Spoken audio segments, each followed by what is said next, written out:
lieutenant, police officer, just guy sees everything. They were heading down to Arvada yesterday and mid-morning to go see his daughter, and he spotted 40 military vehicles that he had never seen before in his life. It was a weird desert camo with splotches of green in it. They were broken up into about 6 or 7 groups going northbound. He saw them about just north of Denver, about Brighton. Mm-hmm. Yeah, Arvada, we should mention to the listeners, Arvada is a northwest suburb of metropolitan Denver. And Brighton. Yeah, he was. Brighton is more like northeast rural, kind of like how I live compared to Phoenix. Yeah, and but he had never seen these vehicles before. And this show, I'm just giving you a heads up. If you do listen to them, they act like they're social justice warriors, but they have a real strong far right kind of attitude about things, and they try to disguise it as being super patriots. I listen to the show because they also bring up stuff that you just don't hear anybody else talking about, like towers that are built out west that are supposed to withstand an EMT blast. So all the other cell phone services are out. You know, these UNs are going to still be able to use cell phones. It's a biological nuclear sniffer. And I go, really? Yeah. He said, there's only one place they make them, and that's in Germany. And it was a little bit more of a woodland camo, but it had splotches of green. And of course, this is a semi-arid zone up here, so there's a lot of brown here in northern Colorado. And my friend had never seen. He's been around the world with the Navy, and so with the thing that really piqued my interest was the splotches of green with a weird desert camo. He thought they might have been Israeli, but with the green splotches, my thoughts were they could have been possibly German vehicles. I mean, God knows what they are, but the fact that they're, it just adds on to the list of things that of foreign nationals and foreign military that we have here in northern Colorado. So let me interject. Go ahead, Paul. No, go ahead. I was just going to say, this is UN, regardless of how you cut it. When you're dealing with foreign military and they're on our soil, they're here to assist in any kind of civil war action on a side that the UN will choose. And I want to emphasize that very clearly, on the side that the UN will choose. Let's just back up real quick. For the listeners,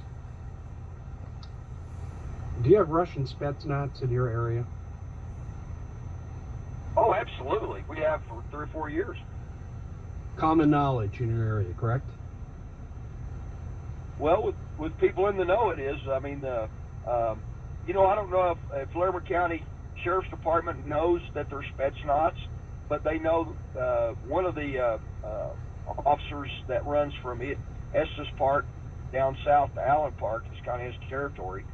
And he was telling a friend of mine that's an armorer, former military armorer that has his own business, and that he just asked him. He said, "You see any Russians up there?" And he goes, "Oh yeah, they're up there. We don't like them very much. They're not very nice people."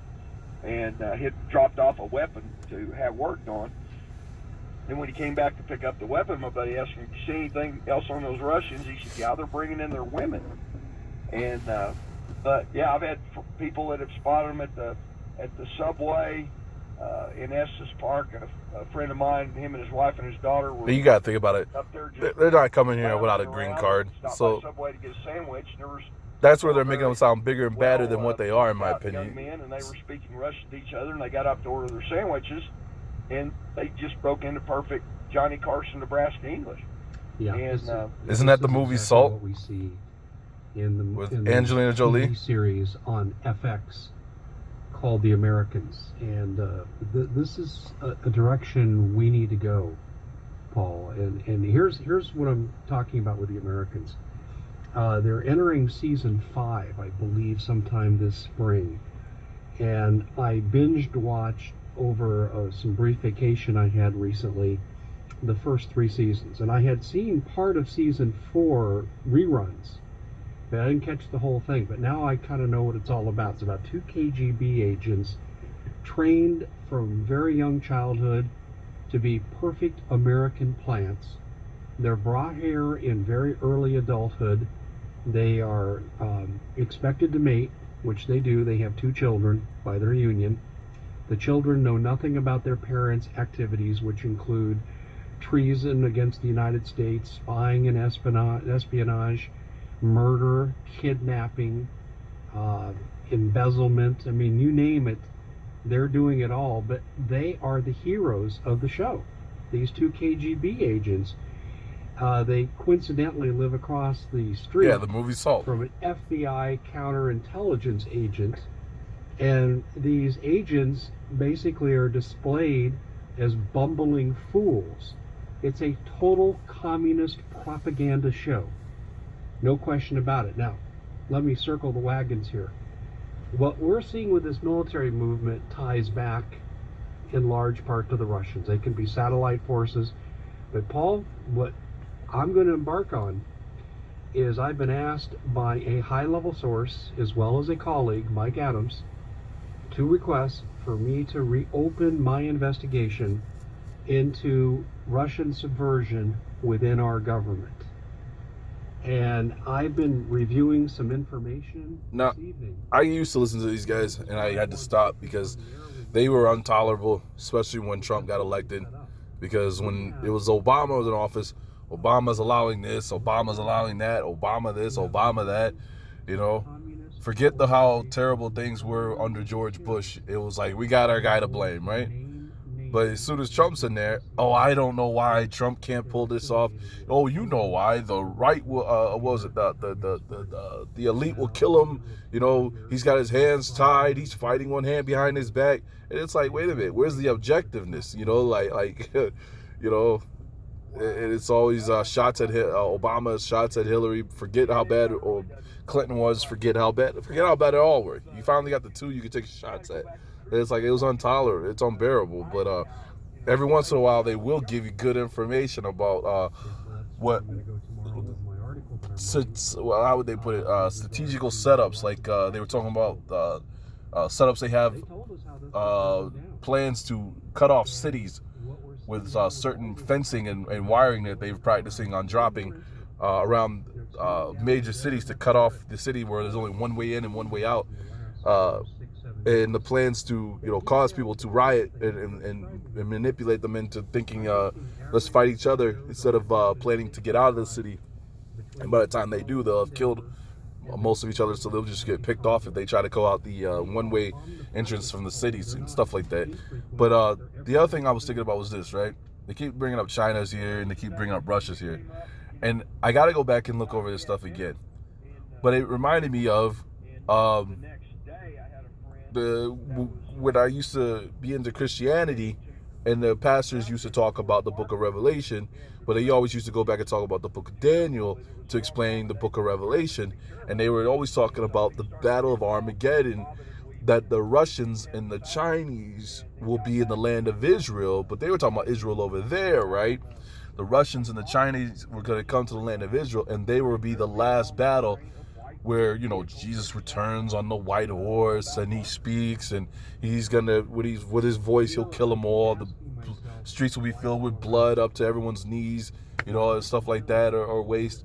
And so I was just thinking about that. Like, these guys are making it seem like, oh, we don't know why the Russians are just showing up, you know. We don't know why the Chinese are here, you know. But then it dawned on me, you know, I think we need to go back and look at that just to make sure those Christians even knew who they were talking about, because something in my mind was like, wait a minute, is that what they're alluding to? Is that why they're dropping them off here? Cheyenne Mountain. He said, you're leaving at the right time, Dave. He says there's going to come a time when living in Colorado is going to become very toxic. And that was his words. And how did I know this person? Because I was his son's basketball coach at a high school. And he just said things are really unraveling in our military. He said they're unraveling in our government. And he said people think that Joseph McCarthy was crazy about the communist infiltration. He said no, he wasn't. The man was an alcoholic, and this was used to discredit him, but he was on the money with what he said. The man who told me that, Paul, was a full bird colonel in Air Force intelligence. Wow. Yeah, Well, I've never forgotten that. When I came down here, I thought, how odd is that? And now I'm seeing this. I mean, this has been going on in Colorado for a long time. I mean, you look at the Agenda 21 regulations that came in under the Gang of Four. You can't trap rainwater. Now, recently they've relented on that, only to a small degree. And the restrictions on energy use and use of your land and watering and irrigating your farmland. I mean, it's unbelievable what they're doing in Colorado. But we know, too, that the CIA has moved their headquarters there. Well, that's not well advertised, but it's underground, it's adjacent to DIA. Are you aware of that, too, Paul? Yeah. Okay. I figured you would be, being from that area. But that's something I've known about, I think probably 4 or 5 years now. So Yeah, I had a good friend that was ran an electrician crew during the building of the airport. Real good friend of mine. You know, kind of a fellow cowboy, rodeo through high school and stuff like I did. So, yeah, he had quite a lot of tales to tell about that. But yeah, we're getting set up. You know, we were talking off air, and with everything we've discussed so far,